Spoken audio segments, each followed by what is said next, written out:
नमस्कार जय जगन्नाथ। आज वीडियो को मुझे स्वागत करुच्ची। आज मुझे एक नूतन वीडियो नहीं आसी केश समस्या को नहीं। मुझे पूर्वर जनई जे आपण मैंने हिड़मिचा शाग खाइबा द्वारा आपण मानकर केश पाचिबा समस्या दूर होगा सहित केश झड़वा समस्या दूर होता है और कलम शाग खाइबा द्वारा आपण मानक केश समस्या दूर होता है। कलम शाग विटामिन बी प्रचुर परिमाण में थाए जहाँकि आपणकर केश निहाती आवश्यक। आपण मैंने जिते उपचार करूँ किंतु ये सब खाद्य खातु जहाँकि आपणकर केश को मूलरू मजबूत रखी थाए।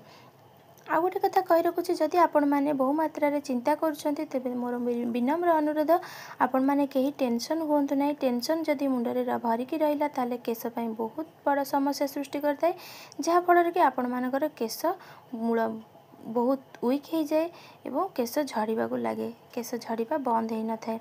दयाकोरी आपण मैंने कहीं भी चिंतार रुहतु नहीं। यह सब ड्राई फ्रूट्स को भल भाव में ग्राइंडिंग करी गुड़ पाग करी लड्डू बन दिंतु। यही लड्डू को आपण मैंने प्रत्येक दिन सकाळु गोटे लेखा खातु।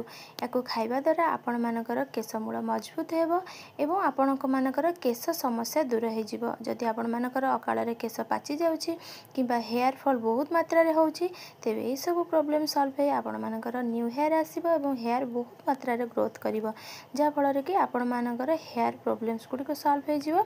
यही सब ड्राई फ्रूट्स खातु एवं जेते सब प्रकार शाग मु गोटे पर गोटे वीडियो माध्यम आपण मानकु जणाइबी।